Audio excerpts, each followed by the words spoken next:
Ride through the city like Brennan Schaub. I'm on a mission to get it all. Ride through the city like Brennan Schaub. If you ain't thick, please don't get involved. And now, Brandon Thick Boy Schaub. What is up, fam? Monday morning. Welcome to the program, kids. How was your weekend? How's everybody doing? Kids are back in school. All right? Everything's back to normal for the most part. It's good to see everybody. Glad everybody's doing well. How about House of Dragons last night? Pretty lit. About time we got our version of the what was that? What were they called? The red something the Red Wedding. Kind of. I mean, granted, Red Wedding, so many people died, but in that nobody died, but it was lit. Yeah, man, fresh off the boat from Boston, my favorite city outside of California. I absolutely love Boston. There I am, dude. I'm in Fenway, bro. I took over Fenway. Me and the boys, we got there. We were dishing out some Thiccc to the locals because you know they like their whiskey down there. They like their brew, ha-has. Fenway is a sick ass place. Fenway is really special, man. It's just old school over there. I love it. Even the ticket booths are still old. We're just strolling around the town. Yeah, Fenway was cool. I wish there was a game there. They were out of town. If there was a game during the day, I could have went. I had the best lobster roll of my life, but the problem was it was a brown butter lobster roll. It was. I'm not even trying to. It was this big.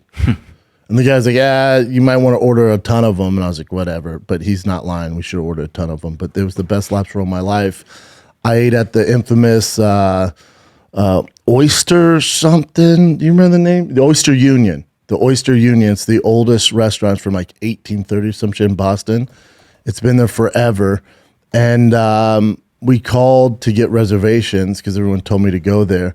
And they sat us in the seat that JFK, because that was, you know, he's a Massachusetts boy. That was one of his favorite restaurants, and he'd always sit in the same seat every time. And they sat us in the JFK booth, which I appreciate. And it has like his picture on it, and you can order the JFK drink. He used to drink this martini. Jay drank it. It was interesting. It was cool, man. I appreciate it. Not gonna lie, the food there was okay. The lobster roll there was a little dry. It was way too big. There it is. That's where your boy's sitting, right in that exact seat. Nice. Yeah, the JFK seat, man. And they have their own JFK drinks. I just absolutely love Boston, man. We're off Newberry Street. Saw my boys at Concepts, like a streetwear, skateboard. It's just a dope place, man. They all came out to the shows. My boy's gonna drink all his stock. You ain't lying, dude. Those are the Concept vans there. The Concepts does these dope collabs. That's the vans there. They're coming out soon. Yeah, a lot of Thiccc going on out there in Boston. And then Thiccc will be available at the shows in San Jose, which is next weekend. San Jose Improv, you're up next weekend. Next Thursday, Friday, Saturday, San Jose. Weekend after that, being Salt Lake City, one of my favorite venues at the Wise Guys. And they will have Thick Boy available there. And then we end the October tour in Calgary, Canada. Calgary, the Rooftop, downtown Calgary. That's October 27th. That's a Thursday, one show only. But because that bad boy is a booming, we're going to add a show on that Friday on the 28th at the Rooftop again. So get your tickets. And then hopefully your boy can fly back early enough Saturday morning on the 29th. So we do a fight companion for Jake Paul versus Anderson Silva. There's also something else on. What else is on the 29th? There's also another. Is the UFC? There's UFC on 29th? Let's see. Is there UFC on 29th? There's some on the 29th too, because that could be a double header. That might be a double. I felt like there's some on the 29th. Let's take a look. Oh, is it Calvin Kattar and Arnold Allen? That's what it is. Yeah, might have to do that double. Arnold Allen, Calvin Kattar. That's a hell of a fight. I'm not crazy about that fight for my boy Kattar. That's my guy. Yeah. New England's finest. And you're seeing I'm rocking that Triple O's lounge shirt. This was Whitey Bulger's favorite bar. It's not there anymore. Now it's a hot yoga place, all right? Charleston's changed a little bit. Southeast changed a little bit. Things are different there. We have a bit hitting Green Room Diaries. It'll come out hopefully today or tomorrow about how Boston has changed and some other stuff. It was a fun one though, man. Shout out to Boston. Like I said, I always do the Wilbur in Boston. Wilbur's probably the best theater in the country. And it's just I don't get to see Boston as much as I'd like. So we did a club this time and did Laugh Boston. And there ain't nothing like a club in Boston, man. It was a good vibe. It was a good experience. Shout out to Boston. Shout out to everybody who came out. Everyone's so nice there too, man. Everyone was dope. We did a lot of walking around there. A lot of walking in Boston. Then I brought my boys back. They always ask for jerseys, because they're kids. And obviously Boston, right? So he didn't have any Red Sox gear. He was crunk. Super crunk, right? Look at him. Super crunk. Totally crunk. Yeah, right? Super crunk for his gear. It's a little long, though. It's the small size they had. He's a thick boy, but he's a little thick monster. So that jersey's a little too long for him. But there were some, let's get into the fights, man. There's some fights this weekend.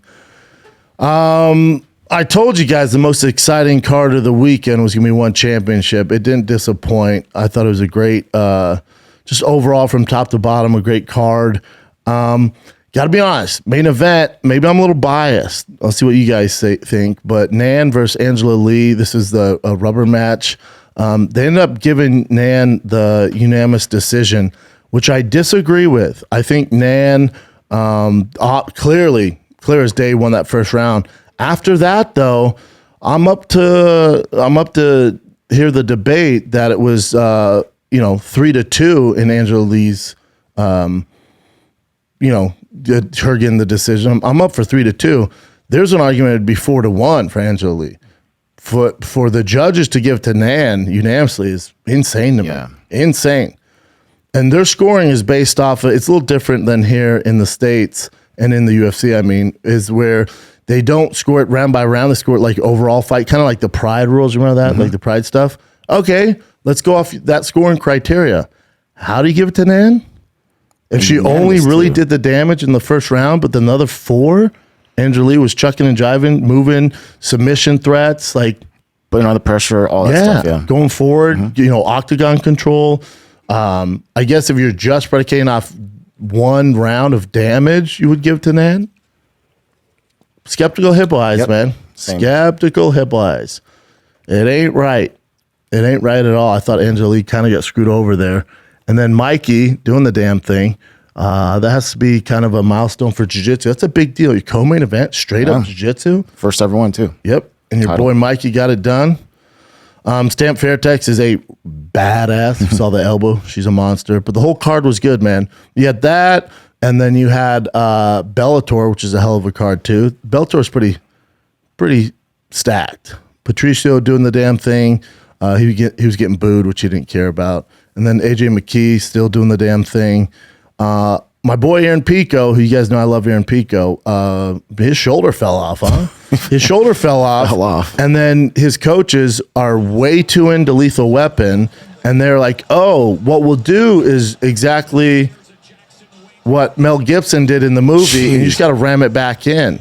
That looks so painful, man. Is that Six Gun? Is that Brandon Gibson jacking it back in? And apparently he got it back in. Yeah. So Aaron Pico was asking he's going to pop his arm back in place. Yeah, I don't know. Listen, I'm not a doctor. Hey, guys, this is going to be news to a few of you out there. I'm not a doctor. I just feel like that's not the best way to do it.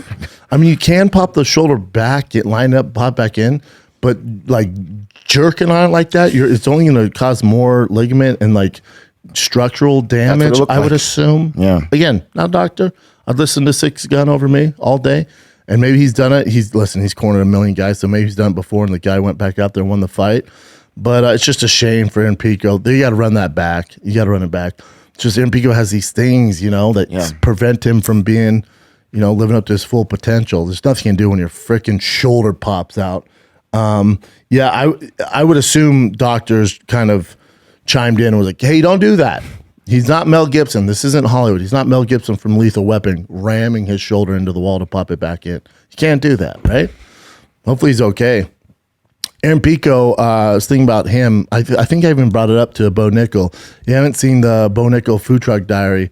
It dropped on Thursday of last week. Some of my favorite food trucks ever. So we have a million guys come through here, right? Champions and, prospects and contenders and all this stuff. And I've always been a fan of Bo Nickel for a while now. And then you get him in here, you're like, oh, this guy has that quiet confidence. He just has it, man. He just has it. And then the thing I think I'm most excited about is, if you listen to the show before, I talk about how the UFC is going to have a problem because they don't have like really any big American stars. A lot of their stars are long in the tooth. They were pay-per-view stars. UFC's gone away from the pay-per-view model now that Mickey Mouse is their boss, and they just have to put on fights, right? So you have this, again, it's not a problem because these guys are super talented and monsters, but you have this surgence of Russians, Dagestanians, that kind of style that's taken over the UFC. If you look at Magomed at light heavyweight, probably gonna be your champ. You look at homeboy Makachev at 155, good chance to be your champ. Which we would get into with Charles Oliveira, which is gonna be a tougher task than he thinks. You had Peter Yan doing the thing. You have all these guys surging up from Dagestan and these savages. You have Hamzat, who's Chechnyan, but that area, that vibe, right? And that's what's booming in the UFC. You have all this talent coming out of Dagestan and Russia and that area of the world, and they're absolute savages. Take a little break from me chatting your ear off about the fight game. On tour, San Jose, Europe next weekend, next Thursday, Friday, Saturday. San Jose, California is October 13th through the 15th. Salt Lake City, Wise Guys. Salt Lake City, one of my favorite venues, October 20th through 22nd. Then I close the month out in Calgary, Canada. I'm at the Rooftop, downtown Calgary, Canada. We had a show on the 27th, which is almost sold out. So we added a show on the 28th. That's in Calgary, baby. Your boy's coming up to Calgary. November is very Texas heavy. San Antonio, Houston. Then I'm in Jeffrey Dahmer's hometown in Milwaukee.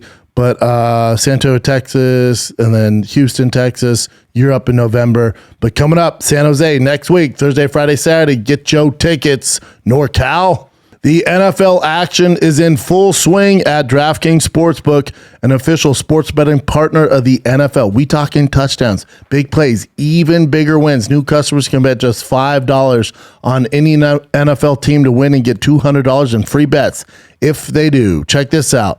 You're like, oh, I need more. Okay, I got you, daddy. Everyone can boost their winnings with DraftKings stepped up same game parlays. We got you, man. To make things even sweeter, you can throw down on stepped up same game parlays once per game all season long. Download the DraftKings Sportsbook app right now. Use promo code SCHAUB. That's SCHAUB show to get $200 in free bets if your team wins when you place a $5 bet on any football game. That's code SCHAUB only at DraftKings Sportsbook, an official sports betting partner of the NFL. Minimum age eligibility restrictions apply. See show notes for details. Lately, I've just been cruising on my bike, man. My road bike, I converted to a trail bike, and I'm just out in nature, and I'm listening to podcasts, I'm listening to music. A lot of y'all post pictures of me out there on the trails, being the Thick Boy Bike Club president. Man, you use wires on your earbuds? What are you doing, dude? Who uses wires? Are you from the early 2000s? It's because my ear looks like a tortellini, so I can't use the wireless earbuds until my friends at Raycon Wireless earbuds, they came along, and their Raycon's everyday earbuds look, feel, sound better than ever. And this is what helps me out. Their optimized gel tips. It's the perfect in-ear fit. These earbuds are so comfortable, they will not budge. Trust me, your boy's on the trail shaking, and they're staying in. Raycons give you 8 hours of playtime, a 32-hour battery life. Raycons are priced just right. You get quality audio at half the price of the other premium audio brands. So no wonder Raycon's everyday earbuds have over 50,000 5-star reviews. They're fantastic. It's noise isolation. They even got awareness mode for you. And you can also, they have the ear tap functions, which I love when I'm on my bike. Go to buyraycon.com. That's BUYRAYCON.com today. Use code SCHAUB15. You get 15% off Raycon earbuds. That's right. That's code SCHAUB15 at buyraycon.com to score 15% off. Buyraycon.com, code SCHAUB15. But I don't know if that's going to, really get Americans excited about it. And we haven't had big time Americans come about. If you look at all the champions, There's not a ton of Americans, man. There's not, right? So we need something to counter that. For entertainment, B, just to keep it going here in America, because right now the UFC is not really focused in America. Their biggest focus is outside internationally because they have all these international stars. So who is going to save the day? It's Bo Nickel. Bo Nickel's your guy. Bo Nickel is the face of the UFC for the future. He is a guy that has all the talent in the world, has the background, has the merits, and he speaks well because you got to remember, and you allude to this on the fight diaries, food truck diaries, that he grew up doing marketing. So at Penn State, wrestling is everything. And he wasn't just a wrestler there, he was the wrestler there. So he had to be the guy who was the voice for wrestling. He's the face of wrestling, he's the face of Penn State. So he's doing interviews with these big time companies. So he's familiar with the camera. He speaks well, he looks good, dresses well, and then he also has the skills to back it up. He's a professional. And not only is he a professional, but he realizes his kind of job, and he knows that he has a chance to do something very special. And yeah, these Dagestanians are taking over stuff like that. Now remember, Bo Nickel was wrestling those guys on the world tour circuit. He wasn't just beating those guys, he's tech fouling those guys. He's dominating those guys. So those guys and their wrestling doesn't matter Bo Nickel. Now for every other American, they're kind of screwed with it. But for that guy, he's not worried about their wrestling. So he's a guy that we can invest stock in, invest promotional assets to, and build him up, because he is going to be the face of the UFC in the next 3 years. And his come-up's going to be fantastic. And now they did announce a fight with Bo Nickel. He's fighting in December. And God bless the guy that took the fight, because, if you were to correlate Bo Nickel's talent and trajectory compared to where he's ranked, this is basically like Alabama playing, like Savannah State. You know what I'm saying? It's like, you look at their schedule, right? If fighters were football teams, you look at their schedule, this is going to be an out-of-conference game. He's fighting a tough guy, but Bo Nickel should absolutely mop the floor with this gentleman. Now, granted, he has a good amount of fights, so he's fighting Jamie Pickett, and this is no disrespect Jamie Pickett in any facet. So he fights a middleweight. Bo Nickel versus Jamie Pickett is going to be on UFC 282, and that is in Vegas, I assume. I think so. We'll see. Keep going down. So I think Jamie Pickett's on a 2-fight losing streak as well. And what's his background, Chin? Let me see his record. Point is Bo Nickel is asking for Hamzat. Bo Nickel's asking for anybody in the top 10. Bo Nickel, we broke it on Thick Boy Fight News. He responded to Darren Till. Darren Till don't want them problems. Darren Till does not want those problems. So here's Pickett. So background, lived with his grandparents growing up, his father being in prison, his mom a drug user, leaving his family. So this kid's a success story no matter what happens in this fight. So his record, he's 13-8. He has 21 total fights, so he's a veteran. He's a brown belt in jiu-jitsu. Okay. Ultimate Fighter. He made his promotional debut. So he lost his first fight, and then he lost his second fight. Okay. I'm surprised they kept him. Let's go to his record. So he won his second fight. He won his third fight. Won his fourth fight. Then he got choked out with a Darce choke against Marquez, the Cuban Missile Crisis. And then his last one, Pickett lost fight TKO second round, and now he's fighting Bo Nickel. Okay. It's going to be a tough go for him. No wrestling background either, so it's going to be tough. But that's how this goes. Yep.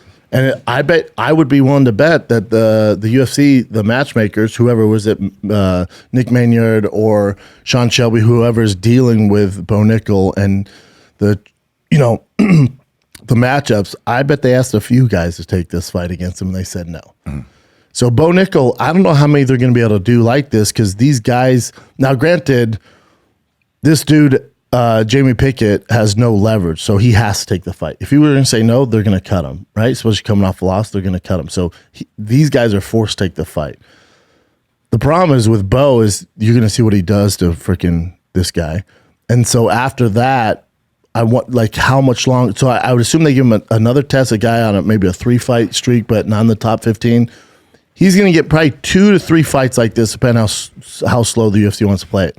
But it's just a matter of time. Like, how many times are you guys going to tune in and watch Alabama play Savannah State or Appalachian State? Appalachian State's a good team. But how many times are you going to tune into that? Eventually, the fans are going to demand it, especially if he's walking through them like butter.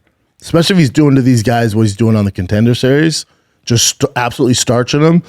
Eventually, the narrative's going to be like, all right, UFC, let's go here. They're going to force the UFC's hand to get him against the top 15 guy. Bo's ready to go. He'll fight Izzy right now. He'll fight Cannonier. Like, you look at the top 10.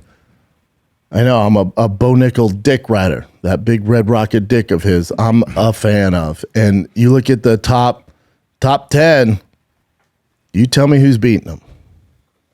I would love to hear it. Alex Pierre is fighting Izzy, right? Mm-hmm. Quick question for the crew here. Alex Pierre is ranked number 4. What do you think Bo Nickel do Alex Pierre? Oh, wait. Go ahead. They catapulted Alex Pierre to a title shot for the story of Izzy. If Alex Pierre is to beat Izzy, they'll obviously do a rematch. But after that, he fights anyone with grappling. Jared Cannonier, Marvin Vettori's can get pretty ugly. Derek Brunson's get pretty ugly for him. So the point is Bo Nickel's an awful matchup for the majority of the top 10. Awful matchup. Awful matchup. And there's also, and it doesn't get to a guy like Bo Nickel because he's been in high-pressure situations since he was 6. Again, watch the Food Truck Diary to see what I'm talking about. Since he was 6, he's been under high pressure.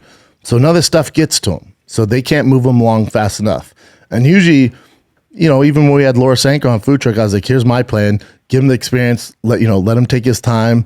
But he's just this special talent where the UFC, who's predominantly known for rushing guys, you see what they've done with Darren Till. They've been rushing.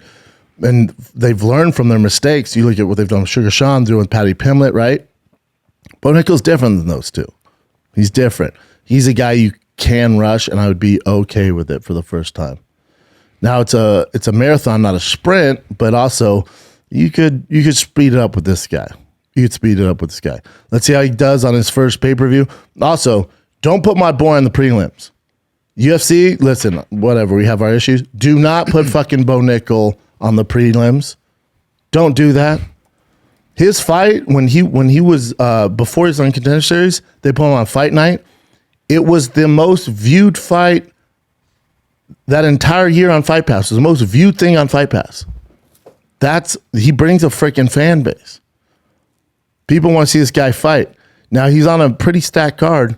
You got Robbie Lawler, Ponzinibbio, you got Shabazian, TJ Brand, Eric Silva, you got Duplessis, Darren Till, Rosenstruck, Chris Dukakis, Chris Curtis, Joaquin Buckley, Da Silva, Bo Nickel, Jamie Pickett.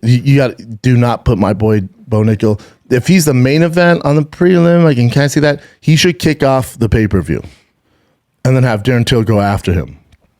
Because I would assume Bo Nickel, who's never met a mic he doesn't like, and he's pretty good on that thing. I'd assume he gets on there and calls out Darren Till. Or if Homeboy beats Darren Till, he'll fight him. But eventually the UFC's issue is going to be these big boys turning the fights down against Bo Nickel. That's what they're going to run into. Kid is a savage. And ATT has set him up so he doesn't have to leave College Station in Pennsylvania where he trains out of. He has a whole factory there, and they're all little Bo Nickels. Now, not to his level. You're talking about a guy who won Big Ten Athlete of the Year. So all he has Ohio State, Penn State football, Michigan State basketball, Ohio State basketball, Ohio State football. He beat out those boys. Northwestern, you look at the Big Ten Conference, Wisconsin football, straight up best athlete. That's what you're dealing with. We've never seen anything like this. I think he's the biggest prospect to ever fight in the UFC. For a guy to have, what's he have? He He had 3 fights in Contender Series, so 5 fights total, but 3 legit fights in Contender Series. Mm-hmm. Biggest prospect we've ever had. Ever. So they have 3 fights. They fought, so that his first fight against John Nolan, which was on Jorge Masvidal's Icon FC3, that's on Fight Pass. Most watched fight that Fight Pass has had yet. That's the demand for Bo Nickel. You can't put him on prelims. You just can't. You're dealing with a different animal. There's a demand there. You don't put that guy in prelims. I know ESPN's going like, oh, cool, we got views. No. You don't disrespect Bo Nickel like that. He'll remember that. He's going to be the face of your company, man. You need that guy to rejuvenate the Americans. You need that guy to be the face. And he's your guy. So I feel sorry for all these guys that have to fight him. All these Appalachian states, all these Savannah states that have to, play against Alabama. Enjoy that, my man. It's going to be a nightmare. I'm excited for that card, though. Super excited for that card. And I know we were talking about off air what's next for him. So the UFC's only going to be able to get away with it for maybe one more time after this, depending on how he walks through this fire. Now, the pressure is on him because if he doesn't absolutely annihilate this guy, if he gets hit, right, people are going to start talking. But those people he can never please. So I know he doesn't give a fuck. But it's just a matter of time, man. It's going to be interesting what they do with him. So you did, long story short, you had a UFC fight this weekend.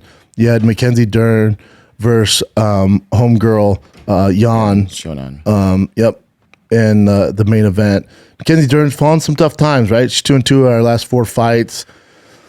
She says she needs to get meaner with submission. She's a really nice person, and I understand that. That can definitely be a detriment to your career when you don't have that killer instinct, and she doesn't appear to have that, which can be a problem. The other problem is the striking. I know she's getting better. The problem is when you're that elite at jiu-jitsu, but you're training, striking, wrestling so much, you fall in love and want to show off your hard work of striking instead of doing what makes you special, which is the jiu-jitsu. And she's gotten some tough times, but at the level she's fighting at, and she's even alluded to this in her post-fight press conference, these girls aren't going to tap, man. You gotta go for broke. You got to Frank Merritt. Like Frank says, even in training, it's not on me. If the guy breaks his arm, the guy breaks his arm. I train to snap shit off. And if they tap, all good. And he goes, the only reason they're tapping is because they don't want to have their arm broken. But they know if they don't tap, that arm's going to get broken even in training. He's like, because you have to train it that way. And that's why he tells his daughter, who's a savage, that when you get it, you're getting it to break it. You're not doing it to do it till they tap. You're not waiting for them to tap. You're going in and you're breaking it. As soon as they tap, you let go. You don't be that crazy training partner who's breaking your, toys because you have nobody to play with or nothing to play with. But, you got to do it to the full extent, and it's on your training partner to tap. So maybe Mackenzie Dern take a page out of Frank Mayer's book, And Frank Mayer's on Fight Night Flashbacks, my favorite one. Because, the guy's a fucking legend. Yeah. And we go through him snapping Tim Sylvia's arm, snapping Big Nog's, the fucking knee bar with Brock Lesnar. He goes through all of it. And I'm like, holy shit, man, look at the torque. And he goes, yeah, I'm trying to break their fucking arm every single time. I'm not just doing it to hope they tap and I get out. I'm literally doing it to deactivate that limb on their body. Mackenzie Dern could use some of that energy in her fights because she's getting these girls in certain positions and she's just not Frank Marin it. That's what she's doing. That comes out this Wednesday? Boom. Fight Night Flashbacks, Frank Mir drops Wednesday. Me and Frank Mir could have done a 6-hour podcast. Me and him we're both some chatty Cathy's. He's such an interesting dude. He's a fun one and a legend and all the knowledge, and he's a smart guy, and he coaches his daughter who's this fucking savage wrestling at Iowa, and she's just this monster, man. Monster. She was a champion here, or she was a champion Vegas, like monster. Such a talent. So it's interesting. Let's take a little break, fam, because listen, it's fall. Fall is popping, and the ladies and the men's out there, you're getting your pumpkin spice latte, but the one thing you're forgetting is that crotch, man. That's right. The leaves are falling. Why not let that bush fall too on your body? I'm talking about the hair around that wiener trunk. My friends at Manscaped, They got you covered, man. Listen, Manscaped has helped over 6 million bros worldwide. That's how many dudes trust Manscaped by going to manscaped.com for 20% off and free shipping when they were using the code SHOP20. 20% off, dude. Whether you're brand new or already a part of the squad with Manscaped, you could use the crown jewel of your care for your family jewels. I'm talking about that Platinum 4.0 package. What's in it? Oh my God. Have you never listened to a show? You get the Lawnmower 4.0 body trimmer. You get the Weed Whacker Nose Air hair trimmer, all right? In addition to that, you also get the Body Wash Ultra Premium 2-in-1 shampoo conditioner. We got you covered, man. You get premium deodorant. It smells nice, all right? And they also got the Crop Preserver ball deodorant, the Crop Reviver, all right? So your balls are all sweaty. Not anymore, man. They're fresh. They're new. They're nice. Manscaped even threw in 2 free gifts with this Platinum Package 4.0. The Manscaped Boxers and Shed Travel Bag. They're made to hold all your goodies. All right, go to manscaped.com, get 20% off and free shipping with code SHOP20. That's 20% off with free shipping at manscaped.com when you use the code SHOP20. Manscaped, clear out the leaves. It's your tree trunk's time to shine. I'll tell you what, man, after years of fine print contracts and getting ripped off by the big wireless providers, if we've learned anything, is that there's always a catch. So when I first heard that Mint Mobile offers premium wireless starting at just $15 a month, $15, and I get the same benefits all these fancy big name brands see those dumb commercials on.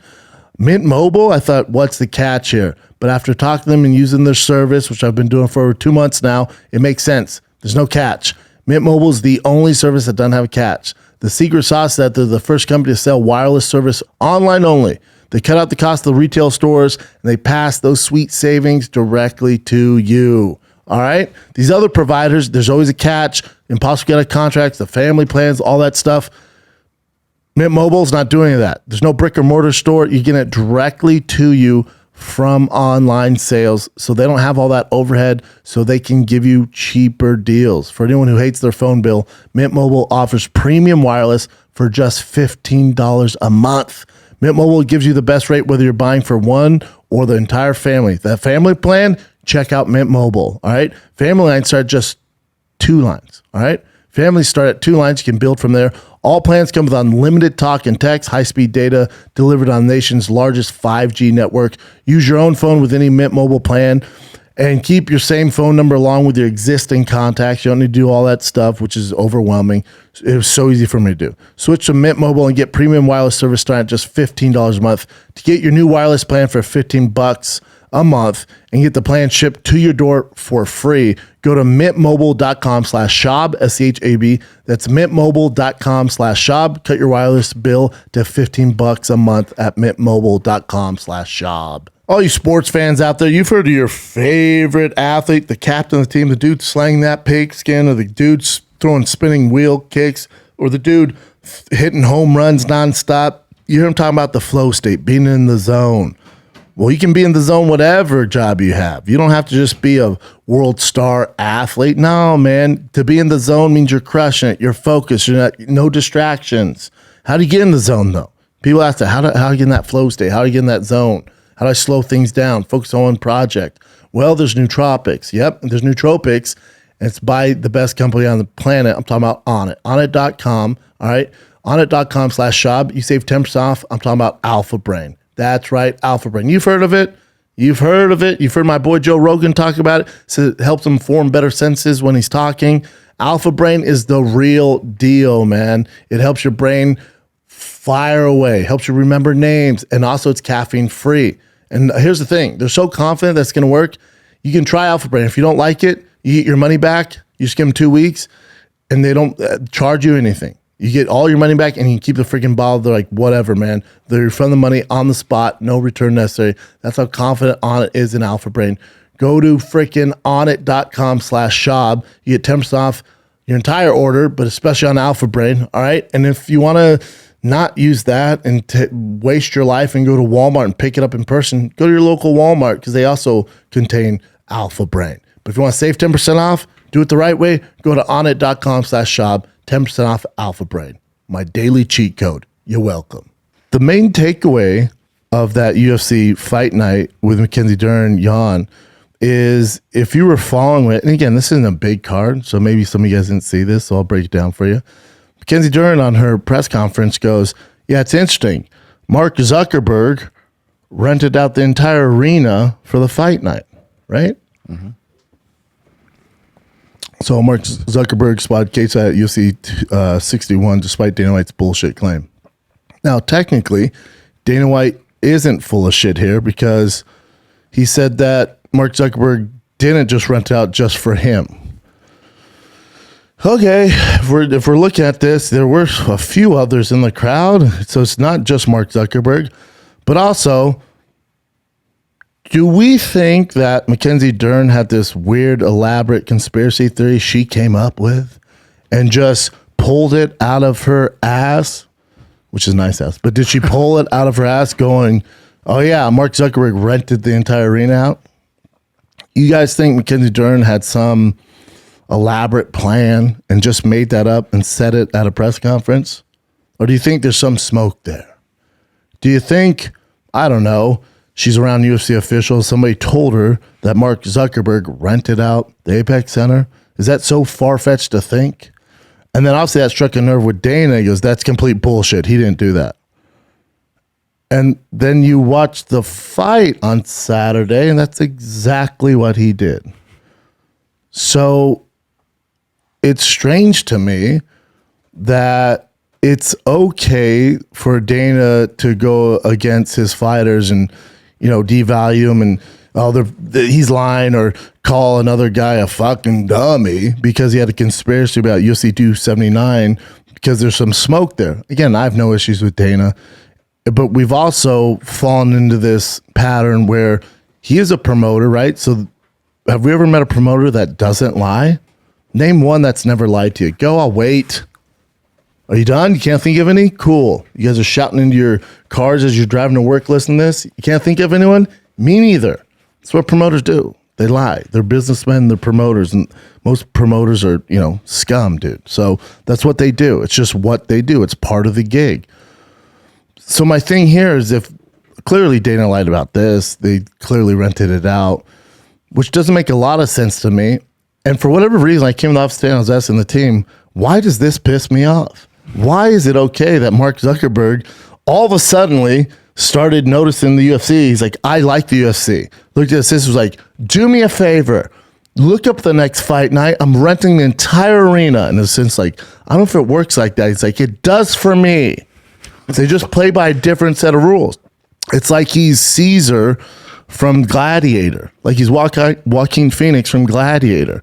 It's just this weird, I don't know what it's triggering to me. When I found that out, and I think if I'm Mackenzie Dern, the reason she mentioned it, because you're a main event on a UFC fight card. It's a big deal.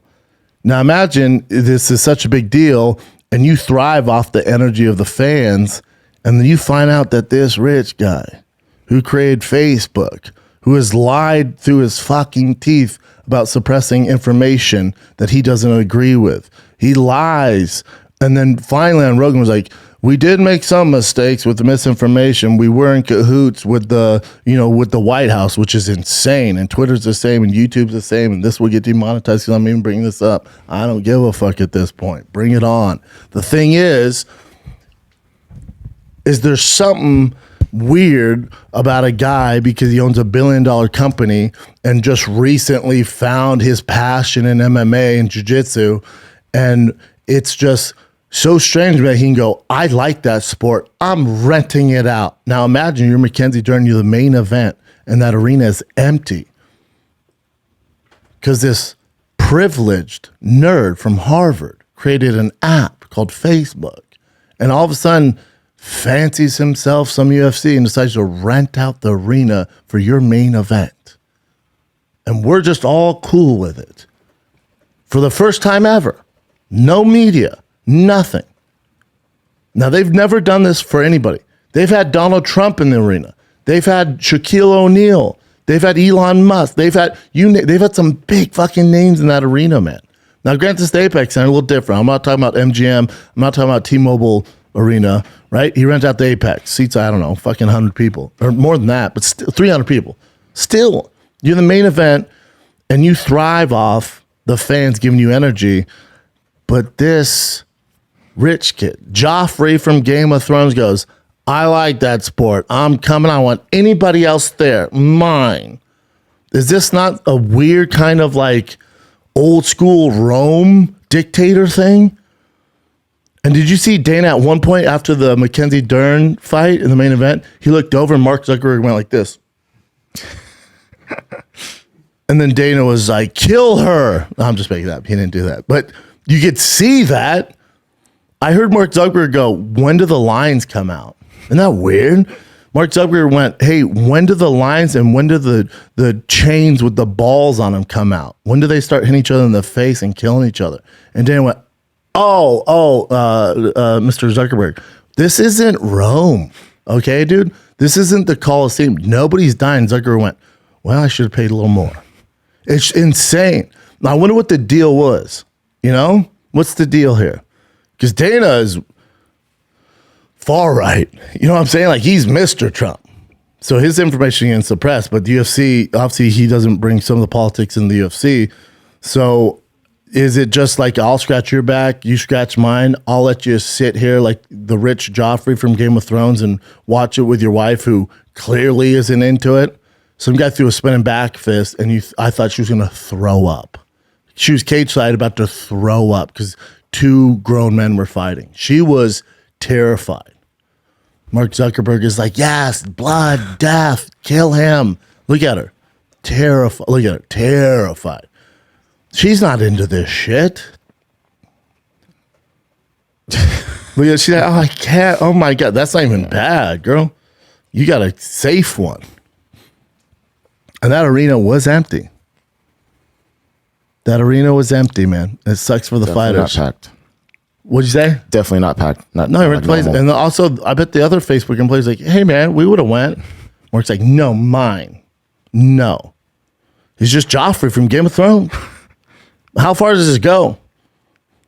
If you hope, dude, Zuckerberg, back the fuck up. Hopefully he's not a Bo Nickel fan.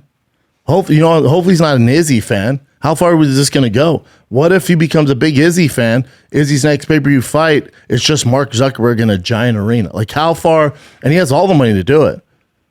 For him, what is it? The gates, whatever, like 13 million or something by the time they sell it. That ain't shit. He can do that easily.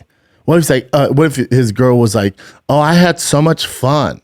Let's do it again, but I want to do it at Madison Square Garden. Where's this stop? Just because he's a rich white dude who created Facebook.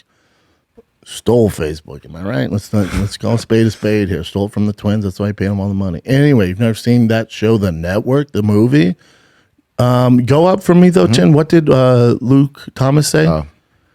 Folks getting lost in the question of rent as if that's the central one. The issue is whether everyone else's absence is a function of his presence, not whether that's predicated on financial transaction. Yeah, I don't think it was really talking about the money part of it. It's just like, as far as like renting the place, I think they're just focused on like, why do people have to be missing and you know what I'm saying? Like the fans can't be there.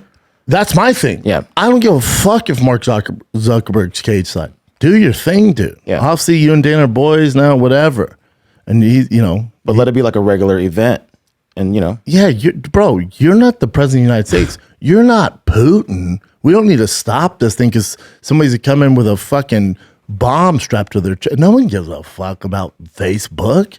My grandma digs Facebook. But in general, like, it's not like he's that controversial. You know who's more controversial than him, and he's at every major pay-per-view, is Joe Rogan. Way more controversial than Mark Zuckerberg. And he can rent it out. What if Joe didn't feel safe? Was like, hey man, for this UFC in Houston, where the fuck they're at, I don't want anybody around. People would be outraged.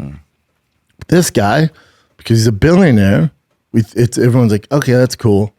I don't think it's cool. I also fucks up the fighters. For a lot of these fighters, feed off the energy. Conor McGregor, Justin Gaethje, they feed off the energy of the fan base. So you better pray to God Mark Zuckerberg isn't a fan of yours at your next fight, UFC. You better pray to God because he has all the resources and all the means to make sure nobody else there cheering for you. Now, Latifi even said he got on the mic. He's like, hey, Mark Zuckerberg, I know you got the money. Give us a bonus, dude. Mm-hmm. Zuckerberg, a total casual confirmed. Bro rented out the entire Apex and then only shows up for the main card. No, he didn't. Dude. Bro. No, he didn't. That's so disrespectful. Hold on, let me get this straight. Oh my God, this is fantastic. So at Diehard MMA Pod, shout out to Clint McLean. So he put Zuckerberg told casual confirmed, bro, rent out the entire Apex and only showed up the main card. So let me get this straight. He rented out the entire arena and then just showed up for the main card. You didn't watch the prelims? Now, Mark Zuckerberg, let me ask you this. Name 10 UFC fighters. You can't. Let me ask you this. What the fuck do you know the difference between main card fighters and the prelims? And you're going to disrespect them, rent the entire thing out, then show up late? Are you out of your mind, Joffrey? Are you? And no one told you quit doing thumbs up, thumbs down. Nobody's dying. Quit doing that. There's no tigers, Zuckerberg. There's going to be no tigers involved. All right? This is insane to me. Zuck is all of us during these incredible UFC 61 fights. Zuckerberg. They call him Zuck. The UFC was like, Zuck is liking this. Zuck bought freaking Venom fan gear. Zuck bought all his employees Venom fan gear. How far are we going to go with this? Zuckerberg announced he's taking a fight on UFC 290 pay-per-view. It's just, it's so insane. It would never happen in any other professional sport where some billionaire can go, oh, I'm recently into this. I could never do it. Hey, check me out training. Everyone's like, oh, sick jiu-jitsu. Shut up. Shut the fuck up. It's not sick. I'll show you sick. Did you see Mikey on one championship? Mark Zuckerberg doing a basic fucking white belt arm bar. Everyone's like, oh my God, this is sick. Why? Because a nerd from Harvard who's worth $1 billion all of a sudden found something because he's bored as shit. You guys are hanging off his nuts. It's insane, dude. Get over it. It's not shit. I've seen 7-year-olds pull off fancier moves. You know, oh my God, Mark Zuckerberg's into jiu-jitsu, man. This is crazy. No, he's bored as fuck. That's all this is. He has all the money in the world. I have a question. If he was a lifelong MMA fan, would you feel differently? Yes. Yep. That's what I think triggers me. All of a sudden, and he's renting out the fucking arena and then showing up late? Are you out of your fucking mind, dude? You're not a fan? If you're a fan of just mixed martial arts, you'd show up at the prelims. If you actually knew what the fuck was going on, you'd quit doing the fucking gladiator thumbs up, thumbs down thing. You'd quit asking Dana, how many people are going to die tonight? That's an insane question, Zuck. I don't like how the UFC's like, Zuck, he's every one of us cage side. No, he's not. He's nothing like us. He's not one of us. Now, it's good to get a new fan base, but I don't know if this is the way to go, UFC. They're letting Mark Zuckerberg pick the winner, right? Yeah, with a thumbs up, thumbs down. And then his team's going to execute him in the back. The best part about the UFC events live is the crowd going nutsos. Like, stay at home, bro. What the fuck? That's from Ally Quinta. Mm-hmm. Shout out. I agree. So Nathan Corey, at Nate Rock Corey, but yes, who of us hasn't bought out an entire arena? It's called arena is a little weird. It's more of a room. It's kind of the size of Thick Boy here if you've ever seen it. Yes, who of us hasn't bought out an entire arena to watch athletes bludgeon themselves while we can't be bothered to be among the unwashed masses? I'd say for the most of us, the lap of luxury involves buying brown mustard. That's hilarious. Yeah, Zuckerberg ain't winning any over fans doing this kind of shit. You know, not that he gives a fuck. It's just insane. And he's also, right, he's going to pull his face off. There's a robot there. Look at him. He's all, oh my God, this is fantastic. Dana White. Is it okay if I call you DW? Like, what? It's just all so, look at his eyes. I know, they look like they're just dead. Yeah, dude, he's a robot. He looks like that guy from Star Trek. Do you know what I'm talking about? You're talking about Data? Is it Data? It's Data. Okay, that's what he looks like. You talking That's about what it reminds me Data, of bro? now. Yeah, he looks like Data. It's just not Yeah, good. that dude. That's Data. He's a robot. Crap. He's a robot. He's Stylebender off the New Aliens. Yeah, I know why it triggers me. I get it too, though. But it's a weird thing when I try to break it down. Like, well, he can do it, but yeah, some just rich billionaire, not even a millionaire, liking something and like, Yeah, and just be like, And then these I'll people are rent it out. fighting. And then Dan be like, yeah, do it. and the people And are then the fighting. two rich for his guys like, entertainment. yes, Yeah. yes. And the fighters are just fucking CT up the fucking gills, bleeding, getting fucking Starbucks employees have more benefits. And Mark Zuckerberg is like, yes, kill, fucking kill him. It's like, what? In what world is this? What world are we living in? What weird fucking conspiracy is this? And then the other thing I think that irks me even more is Dana lies about it. And then people want to get mad at me. Oh, dude, come on. That you think Dana would actually do that UFC 279? Brendan needs a handler.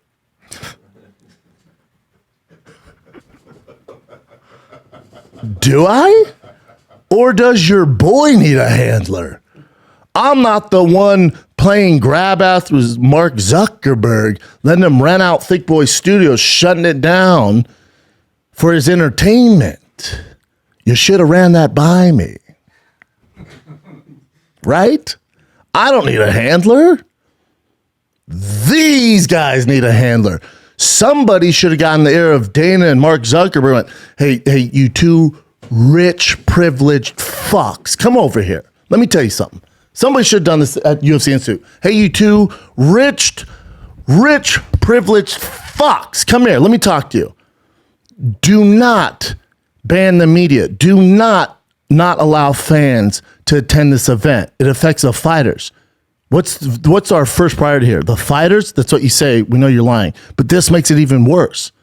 Just because the guy's a billionaire and stole a fucking app called Facebook off two twins doesn't make this guy special. He became a fan last fucking week.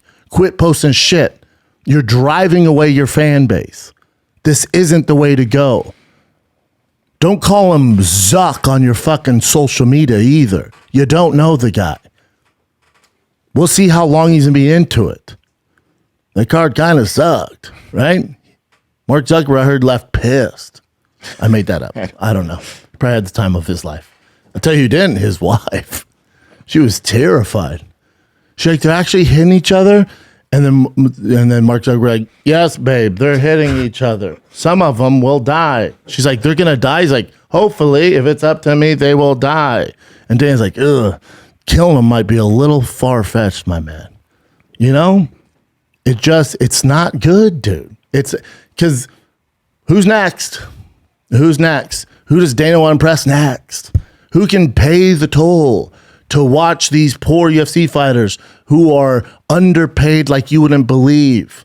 And you have two of the richest men on the fucking planet taking away the fan base, the people that built the UFC, taking that away from the fighters. If you're Mackenzie Dern, granted she lost, so she has no leverage now, but she was probably like not happy about it. She's probably not a fan of Mark Zuckerberg now. My main event, I can't have a fucking crowd. All I hear is your wife going, oh my God, stop it. That's not helping me. You know what I'm saying? It's not good. This isn't good. This isn't a good example to set, man. How far are we going to take this? Mark Zuckerberg, last week got a fucking feather up his ass. It's like, I like UFC. I'm going to rent it out. And Dane's like, fuck yeah, good choice. Nobody, again, I need a handler. They need a handler. Everyone's okay with this. We're just all cool with it in here. All the fans listen. We're all cool with this because this guy has money and is all of a sudden a fan. Imagine any other team on any other major sports league. Name it. Let's say Mark Zuckerberg becomes a fucking Boston Red Sox fan. I was like, oh, Aaron Judge is coming in town tonight. He's going to hit the 60-second home run, set the record. I want to be there. I don't want anybody else bothering me. I'm renting it out. Call the Boston Red Sox right now. This is how it would go, and this is how it should go. Hi, I'm here. I'm Mark Zuckerberg. Yes, the robot. I'm his manager. Yeah. He doesn't want to be bothered, and he wants to be the only one that catches the ball when Aaron Judge hits the home run. So he's going to rent out the stadium. How much will that be? And they're like, fucking, I don't know, $90 million. He's like, cool, he'll pay that. Do you accept wire? Red Sox go, shut the fuck up. We'll never do that to our fans. Click. Hey, Mark Zuckerberg, he wants to collect the new home run ball from Aaron Judge, so he's just going to pay out every game. And then he's going to, if you could just not show, because he wants to sit behind the catcher's box, and then when he hits the home run, he's going to run around the stadium and then grab it and pretend he caught it. Can you guys do that for us? MLB guy, shut the fuck up. No. UFC be like, absolutely. How much does he want to pay? Absolutely. Just don't suppress our fucking post on social media. It's insane. But I need a handler. What else you got, Jen? All right. So I just saw this pop up right now. But I guess during the broadcast over the weekend at the UFC fights, John Anik said, pull out your testicles and take a point, referring to the fight between Randy Brown and Trinaldo. I guess Trinaldo was going for a takedown, and Randy Brown blatantly grabbed the fence, and the referee didn't take a point or anything. I'm with Anik on this. I'm with that. Listen, fence grab, eye poke, nut shot, you take a point. No warnings, nothing. Because it changes the dynamic of the fight. Mm-hmm. It only gives the guy who is doing it the advantage. The other guy's at a significant disadvantage. So how can you make that right? You take a point. So even if the guy wins, it's an 8-8 round. So it doesn't matter. Yeah.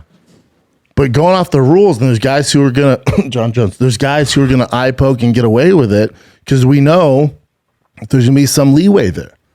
Eye poke, nut shot, fence grab, point automatically. Yeah. No more warnings. Yeah, but for John Anik, as a commentator for the UFC, saying it on air, like the referee should have took out his balls. Yeah, that's pretty dope. Hell yeah. Your boy, Ben Rothwell, he had his debut in BKFC this past weekend as well, and he knocked the guy out in 19 seconds. I'll show you the clipper here. Yeah, he is a savage. He's also born to do this. Now, Zuckerberg, you like violence, you like people dying. Dude, rent out BKFC, bro. Rent that out. You think your wife wanted to fucking hurl at the UFC, which nothing happened? Go to bare knuckle. Bare knuckle might let you kill somebody. If that's what you want, Caesar. Joffrey, if that's what you're looking for, BKFC, do one in Russia. Russia might even be doing that shit with tigers. I think they've done that. Russia is probably the craziest one. Yeah. They do all those things. Shout out to Ben Rothwell doing the damn thing. All right, so there's some beef between Conor McGregor and Michael Bisping now because Conor McGregor made some sort of point about acting, and then I'll just show you the quote here. So he deletes the tweet, which they delete. This is all predicated. So when they post something, they delete it. They know people are going to screenshot it, makes it bigger. Yeah. Then also when it's not on their feed, sponsor and stuff can't go back and look at it. Oh. Yeah. Because think about it. If you're whatever major sponsor, let's say it's Proper 12, right? They're not familiar with this stuff. So they're going to be like, you see what Connor said? I'm like, no. They go to his Twitter. I'm like, I don't see anything. The shoots. They don't get it. So he put all these little twerps want to be actors now. Little twerps, there's only one Mac Daddy, bad to the bone, but with a good heart. Action with Jake Gyllenhaal or rom-com with Jessica Parker. Sarah Jessica Parker. Bisping, remember that show you were in? Yeah, me neither. So he's taking a jab at Bisping's acting. Well, here's the thing here. Going after Bisping, I'm a big Conor fan. Definitely a Bisping fan, but that's how you know Bisping's doing well. So if he references Bisping, that means Bisping's getting a lot of roles, right? Because we're calling him out because you're in acting. Who's the one MMA guy who's doing more acting than anybody? Michael Bisping. So you go after him, right? It'd be like if Conor was getting into comedy. There's only one former UFC fighter headlining comedy shows, selling out theaters and clubs. It's me. So who's he going to go after? You're not going to go after a guy who's not doing well. You're not going to go after a guy who can't sell tickets. You go after a guy who's killing. That's Michael Bisping. If I'm Michael Bisping, I go, thanks, dude. It's fine. I'm on the right track. He didn't say any of these other guys. Woodley's in movies. Nobody doing like Bisping, though. Bisping doing very well for himself, man. Bisping, I think when he found out about this, he was on set in Bulgaria shooting a movie. So it's been quite. So Bisping has really been in Bulgaria filming a movie, The World's Scarce Man. Soon got wind of McGregor's comments and replied to his podcast. He's all excited. He's had his first beer and he's doing a big show with Jake Gyllenhaal. God bless him. Good for fucking you. Well done. Why have you got to throw shade my way? I get it. I don't get it. Oh, I don't get it. Well, no, Bisping, it's a good thing, buddy. It means you're crushing it. Because for him to mention you means you're in his lane. He's getting into the lane. You're the North Star. You're the UFC fighter who's parlayed it into the movies. There's been other guys like Chuck Liddell was in Entourage, right? You've had GSP trying to do it, but they play those tough guys, and it's always that stuff. Like Bisping's doing real acting. So to me, this is a good thing for Michael Bisping. So I guess I don't get it. Just make sure you've got your bodyguards ready next time you come and want to talk some shit, you little fucker. And this is how Connor responded. And he says, Bisping, you'll do fuck. God, Connor, it's funny. Bisping, you'll do fuck all, you little sprinter. I'll cave your head in, shit fighter, shit actor. And then it got even crazier. Oh, it kept going. So Connor sent a voice message to Bisping. And Bisping posted it? No.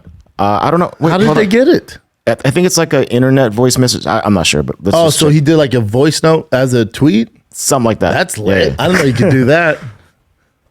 All right, check it out. Do you want to go to war, man, yeah? Do you want to go to fucking war? We'll go to war with you, yeah? Security, a little sausage of a thing. We'll have security set you up.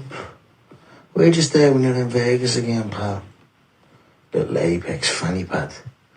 Keep my name out of your fucking mouth in any type of threatening behaviour, or I'll walk through your front door.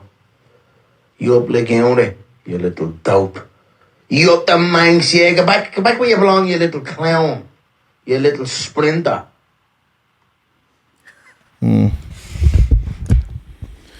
Yeah, Connor Connor's behaving weird as of late, yeah. Yeah. Again, for Bisping, it's a good thing. Yeah. You want to go to war? It's like, war? Dude, you call him, why are we going to war? You calling me out for acting. Bisping, I'm just doing my thing, man. Bisping's crushing it. Mm-hmm. And you go, do you want to go to war? Yeah. Do you want to fucking war? We'll go to war with you. Yeah. Security, you little sausage of a thing. It's just the way he talks is hilarious. I'll have security set you up. Where do you stay when you're in Vegas again, pal? Little Apex fucking pad. Keep my name out your mouth and any type of threatening behavior. I'll walk through your front door. Yep, Laguna, site of Bisping's home in California. Damn, he lives in Laguna. That's how you know he's crushing. You ever been to Laguna? Yeah, it's beautiful. If I was in this business, I'd be out there. You little dope. Yep, the Max. I don't know what that means. Go back where you belong, you little clown, you little sprinter. Interesting. Yeah, and then Bisping, said he would fuck him up, which... Yeah, Bisping's no punk. Yeah. Oh, you talking about the guy who's a middleweight champion of the world? Mm-hmm. Yeah. Also, this is people get confused too. Again, Connor going at Bisping means Bisping's crushing it because when he thought of acting, he thought of Bisping. That's a good thing. Think of comedy, think of me. That's a good thing. That means you're doing something right. So when Connor goes after him, it's a good thing. But these guys, when they talk shit to these bigger guys, like a Bisping, like a Daniel Cormier, all right, man, like you're poking the fucking bear. And you're lucky these guys are busy and they're retired and they're doing a thing, but y'all must have forgot. These guys do have that in them. If you run into them, you're going to have some problems, man. And then it's going to be, oh, why would Bisping do that to Connor used to fight at 45? It's like, now you're upset. Now, so if DC fucked up Nate Diaz, dude, you were a fucking heavyweight champ of the world, man. Why would you take out Nate Diaz used to fight at 55? It's like, I know. No, we're aware of when he was professional, what weight class he fought at. But do you realize the shit he talked to him? So if those guys decide to answer back, don't start defending them going, he beat up a smaller guy. That's how this goes. They're talking shit. Yeah. Be careful what you ask for. Because those guys have that in them. All right. Moving on past this. Here's a bout announcement. Shane Burgos. Damn, that's a good and fight. Damn, Shane Marlon Burgos Moraes. said, see ya, UFC. I'm going to fight Marlon Moraes. Yep, That's a PFL. great fucking fight. Tough fight for Shane Burgos. That's November 25th. That's a great fight. Great fight. And then also with the PFL, apparently they're going to do pay-per-view now and split half of the revenue they get from it with the fighters. This is what their president. Who do they have? I mean, besides Harrison should just get all the money. Who else is going to be a main draw on there? Starting 2022, outside of the league format, we're going to put on 2 super fights. As today, we're open for business, but we're going to do 2 things different. Fighters will be true economic partners in their fights, 50-50 for pay-per-view shares. They will share 50% of the revenue of their pay-per-view fights. Never happened in the history of MMA, number 1. Number 2, to now, in pay-per-view, it's been 1 company town. It's now a 2 company town. If you're a fighter, you have a choice. When you have a choice, you have opportunity. Before, the only company that put a successful pay-per-views on were the UFC, and they're great at it. Starting 2023, there's a second company. Yeah. But we're also owned by the UFC. Well, that's good for the fighters. But here's a weird thing. So one of the headliners is, or the headliner, Kayla Harrison versus Larissa Pacheco 3. She's already beat her 2 times, and that's going to be like the headlining pay-per-view event. That's the problem. Yeah. There's nothing for Harrison out there. It's like, all right.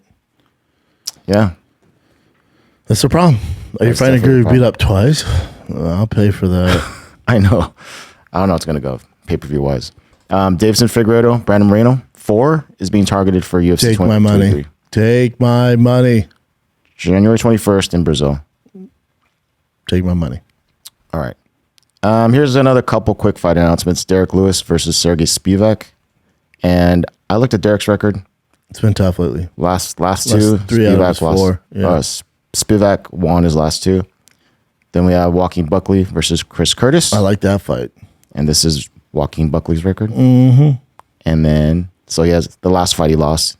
And Chris Curtis, last fight he lost. That's a funner fight. Yeah. And then we have this real quick. Oh, do you remember John Hathaway? He was from the UFC. Hell yeah. So it's been 8 years, and now he's back to fighting again. Not in the UFC, but he's back to MMA. I guess he had ulcerative colitis, Crohn's disease. Oh, wow. And it just messed him up for That's what now. Brock Lesnar had. He had like a something else, I think. I thought Brock had Crohn's too, no? No, something else. Fuck, I forgot what it was called. But it's an intestinal thing. And you have diarrhea. Pretty much. Yeah. GSP had ulcerative colitis. Really? Is that diarrhea? Is that a fancy term for diarrhea? Inflammation in your colon. Yeah, it's not fun. It said something about irritation to the bowel and all that stuff too. Oh, so. dude, you're talking about diarrhea 24/7. I'm not mad at diarrhea sometimes. The problem is it just when When it's good, it's good. well, the problem with diarrhea is like you can't hold it. Like I mean, for a like little while. it's a fire alarm. It's a fire alarm. But if you get rid of everything at one time, it feels amazing. Yeah, you're But you doing have the to keep shit. going. Jim. You're doing the shit. So here's another fight announcement: Kelvin Gastelum versus Nasruddin Imavov. And I checked out Kelvin's record as of late. It's pretty crazy. It's been very tough. Yeah. I mean, granted, he's fought the who's who. Exactly. And this dude's killing it right now. 3-fight win streak. Be a fun fight. Let's go here real quick. So Javier Mendez says that Islam Makhachev is basically the best lightweight fighter ever, even better than Khabib. Potentially. Does he say potentially? He's just saying like He right said- now. Because off who he's beat, he's not. Now, Javier has a different perspective because he sees him in the training room. And I've told you, I've heard the stories about Makhachev in the training room. It's insane. Everyone tells he's better than Khabib. We just haven't seen that inside the octagon. Yeah. And he hasn't beat those guys. Like his biggest win's Dos Anjos. I'm not ready to say he's the best fucking lightweight of all time. Going on record saying as lightweight, he's hands down the number 1 of all time. I wish it said potentially, because there's no way he could say he's the best of all time. Maybe from what he sees inside the gym. I know, but he doesn't say that. He's just saying right now, Yeah. of all time, like not even close, Bubba. But Javier knows his shit. We shall see. Hamzat, remember he posted that thing about 185 recently? Like 5 days later. So that was the first one. He posted 185. So we thought he was going to move up to 185. But most recently, he posted this calling out Colby. Colby Covington says next. That's a great fight. Yeah. So I think that might actually happened. Hamzat's a slight favorite. Right here. Minus 160 for Hamzat. That's a hell of a fight.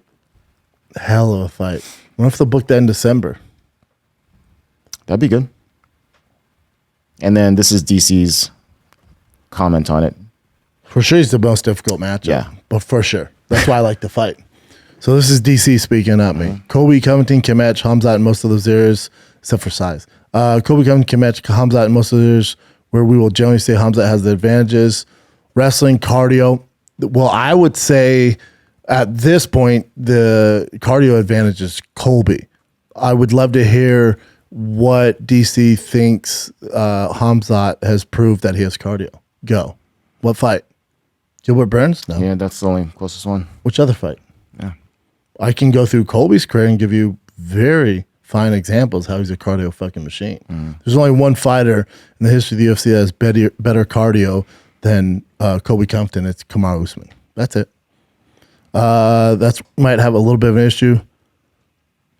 Let's see. What Colby can't match is the power of Hamzat, correct. That's where he might have a bit of an issue, but as he has shown a number of occasions, even may not the most powerful guy, Colby's pace, his pressure, and his real spirit and desire to win fights allow him to compete at the highest level.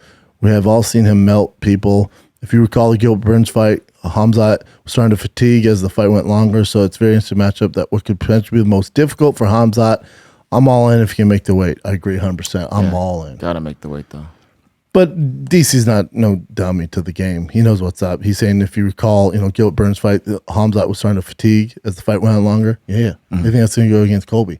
The problem is one guy's extreme advantage is cardio, one guy's extreme advantage is power. So does it go 5 rounds? And if you're Colby, you definitely needed to go past the third. Great fucking fight. Yeah, definitely a great fight. We kind of knew this was going to happen, but Aspen Ladd was finally released from UFC after missing weight 3 times. And Dana's like, it was just time. It's, if you miss weight, it's the one thing we don't put up with. He says he likes her. She's sweet and everything. Oh my goodness! I can't write this shit. It's all pointing my direction, and I'm not even willing to die on that hill. I don't give a fuck. I'm just saying it adds value to my conspiracy. The longer this goes on, the Zuckerberg, the line about Zuckerberg, the line about guys missing weight, the cutting Aspen Ladd because she's missing weight. Hamzat had a great week. He missed weight. That's okay. Weird. Yeah, I don't know. I don't know why he had to. Know, though, Jen. I don't know why he had to even deny. You don't know, Jen. I know. Complete bullshit. You didn't have to say that. You could just say whatever. Again, he rented it out. Yeah, he'd be like, yeah, nothing. Yeah. He called my team. He said, I don't know. He wanted to rent it out. It's fucking weird. We've never done it before. Never done it before. We'll see how it goes. Yeah. I don't know why. Oh, so this is Mark Raimondi posted this. I guess it was an interview from before. Jorge Masvidal talking about your dude, Bo Nickel. And it's pretty cool here. Training with Bo Nickel. I know he's been a part of your training camp for this fight. How has that been going? Bo's so damn good. So much better than me. He's also a 197 pounder. And, he doesn't use his strength on me, but his fluidity, his ability. I saw Bo since his freshman year in college. I was actually at Madison Square Garden for the NCAAs. And he was a finalist there. And then after that, he went to win it like 3 times. So I know a lot about this guy. And I was more excited to meet him than he was excited to meet me, since I met him and we clicked. We work well. I show him what I can on the striking, and he literally just opens the book on the wrestling. He shows me everything about the culture that makes him so phenomenal, Besides his work ethic and his creativity, the guy's just like a brain, man. He dissects every position. He's a problem everywhere, man. So the work it's going, I'm not gonna say it's going good for me, but it's going. Oh, you think Masvidal knows a thing or two about fighting? He just co-signed Bo Nickel. Yes, he did. Let's pass this one. Oh, so this is a pretty cool knockout that I saw. This is an axe kick. I always thought an axe kick is kind of like one of those weapons that it doesn't seem it's going to be like that much leverage or anything. See that they work. Yeah, but this is crazy. Oh, bam. Fuck. Jesus Christ. Boom. They just lay in the perfect spot. Jesus Christ. And then check this out. This guy winds up on this elbow.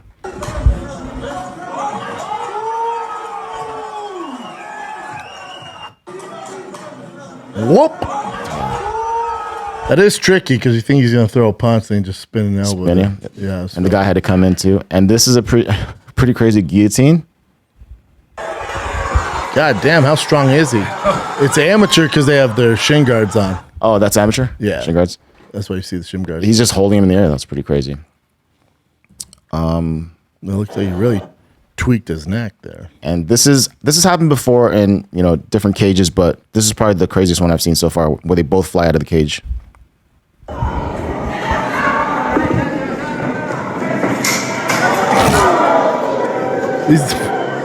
At least the cage didn't break. It's just they didn't lock the door. I know, that's what it looks like, right? Someone just messed up and didn't lock the door. Someone just forgot to put there's like a metal thing they put on the door, like a latch. The gatekeeper was just like getting a cup of coffee. Said, my bad. And we just had Liver King on, Fighter the Kid. This is him at the Bellator event with Paulo Costa. He did Costa. a video talking about Paulo Costa. Really? Yeah. So that's him eating liver with Paulo Costa and Thiccc Pitbull. And Costa also eats liver? Yeah. Oh, no, look at him.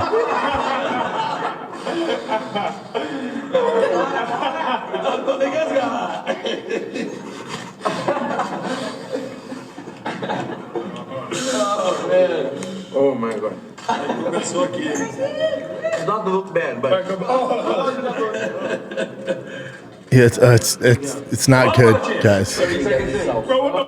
I almost threw up myself. It's tough, man. I can't do it. Is it the consistency of it or just the taste? Everything. See, it tastes like sashimi. Like, in what world? This is a real quick one. Piotr Jan bought his coach his dream truck, which was pretty cool of him. Oh, that's dope. But it's also with that block asset, so they did it together. So I don't know if it's like a publicity type of thing either. But yeah, there's too much music in the background, so I can't play it. But All good. That was that's pretty cool, though.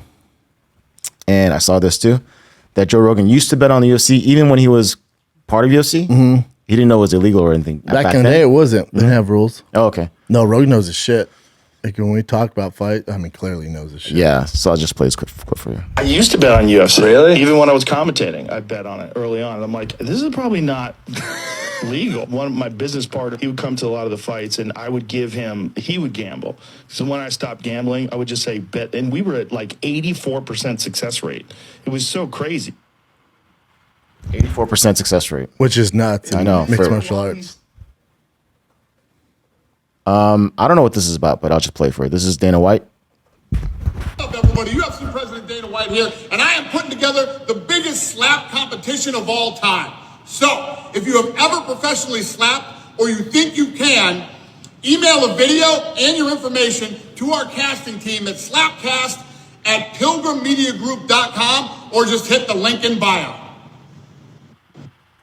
It's awkward. Yeah, so I wonder if it's going to be for, I don't know. Definitely not it's UFC. It's just the UFC trying to stay relevant. It's like, them with the Nelk boys, them, paying that little dude from Dagestan to be in the arena. Hezbollah. What else can we do? It seems like, dude, what about a slap contest? That's getting big. Kind of weird. You mean the thing Logan Paul used for marketing years ago? What else you got? All right. So Jake Paul is saying that, so he has a podcast now. I forgot what the name is, but so he has a podcast and he's saying that he's working with the big MMA promotion and he wants to do MMA within a year and a half. He had some relationship with PFL for a while. Oh, really?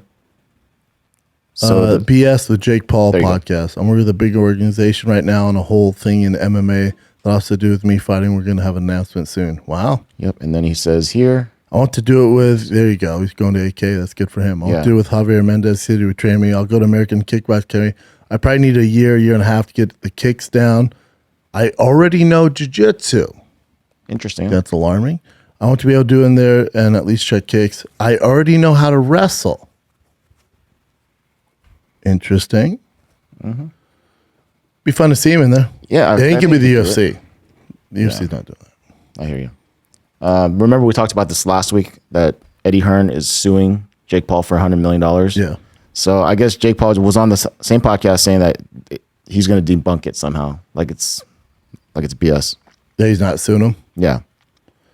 We'll get into that Hearn situation probably next episode. There's just too much to unravel there, and we've got too much shit going on this episode. We're going to debunk that too, Eddie Hearn. If you guys don't know, Eddie Hearn sued me, so I'm going to go into that next week, tell the whole Eddie Hearn situation, what's going on there. When's this podcast come out? It already came out. And he had freaking Tyron Woodley on there. That makes sense. Yeah, so him and Tyron were talking about their fight, and then plus the Anderson Silva Jake Paul fight. Tyron possibly boxing KSI. Interesting. But so it already came out and he talked about the Eddie Hearn thing? No, he said he's gonna do it in a feature episode. And that's what he says he's gonna do on the next one. Yeah, the next what one. I'm saying, when's it come out? Oh, I don't know. Yeah, that's what I'm saying. Oh, okay. When's that Gotcha. come out? That's what I want to hear. I don't give a fuck about this. Yeah, I'm not sure. All right, so this one real quick. This is going back to what Dana White said about the whole thing, how the guy, whatever, lab could figure out how many more years he has to live. So I'll just play it for you. I want you to watch this. What show is this on?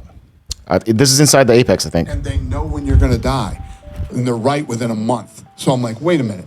This guy can tell me when I'm going to die and be right within a month. How was your hook? I became obsessed. So I went down there. They did my blood work. He said, if you keep doing what you're doing right now and you stay on this trajectory, you got 10.4 years. I said, Dana, I can see that you can't sleep through the night. I would wake up in the middle of the night and throw up almost every night. And I said, I'd be very surprised if it's not painful for you to bend down and tie your shoes right now. And he went, no fucking way. He slammed the table down. He's like, you gotta be kidding me. You're starting to freak me out. My legs were so fucked up that I couldn't put my socks on in the morning. I was like 1/10 of a point away from being diabetic. He said, you do exactly what I tell you to do for 10 weeks. And I guarantee you I'll change your life. So I was in. You have to understand, I don't fall into all this hippie bullshit. That, I don't do any of this shit. I'm like average Joe, real guy, okay? This guy has changed my life in 10 weeks. I don't snore anymore. And I sleep 7-8 hours a night now. How much weight have you lost, if you don't mind me 30 asking? pounds. I feel like I'm 35 years old again. Check that out. He looks great. There's somebody who's listening right now who are going through the same things that I did. Horrible It's called sleep, steroids, night, snoring, right? sleep apnea, Right, guys? borderline It's called diabetes. steroids and diet. The guy, too. Oh, so the show's called Wellness. The guy was by like, Kelly. listen, you're going to die in 10 years. I'll narrow it down to the month. Unless you take my program for $1 million a month, you're Yeah, I going know. to die. And Dan's like, say less. And let me guess, eat more vegetables, less carbs, less sugar, take these steroids, get sleep. And the guy's face, doesn't he look like the kind of face that's kind of like, Oh, someone that's like, I'll take it from Richard. He looks like the guy you don't trust. it's so weird. That's You can just what it see his face and it looks like you can't trust him. Why? Because he's scared Dana saying you're going to die in 10 years if you don't take my program and pay me? Weird. But the good thing is Dana got healthy. He does look damn He good. looks really good. He looks fantastic. Yeah. I don't care what it is. Maybe the guy is selling snake oil. But the thing is if it got anybody, Dana, anybody, any of the public out there to live a healthier life, it works. It's not snake oil. It works. Cool. The thing where snake oil is saying 10 years, I'll put it down to the month. That's not real, right, guys? That's not real. I just don't know how you could do it. Because then everybody in the world would take that test and be like, oh, man, mine says 30 years. Like, I would take the test. I'd be afraid. If they can tell you exactly if you, through your blood type, how long you have to live, that's not real. Right, everybody? Right? Real is Zuckerberg renting out the Apex Center. Okay? UFC That's 279, too. Yes, yeah. and UFC 279. That is real. This is the last one. I thought this is funny. This is from Uppercuts TV. This says, This is so funny. you saw it? It says Bruce Buffer must prepare for UFC 280. Look at the names. I know the names are insane. You know what's funny, though, is when I did my test for Fox Sports to be an analyst, I swear to God, the names were like this, but worse. It was all Brazilians. And I was like, wait, what? You guys know I struggle with saying names. This is a nightmare. Bruce is going to smash this, though. Yeah, he's great. Yeah. God, those names are tough. It's just funny. Holy shit. Yeah, even Japanese name or two. Oh, it's tough. All right. All we have left is there's one fight over this weekend, and it's Alistair Overeem versus Badr Hari 3 for Glory Kickboxing. The co-main event with Van Zost, she's a beast. She's fun, too. Yeah, Van Soest.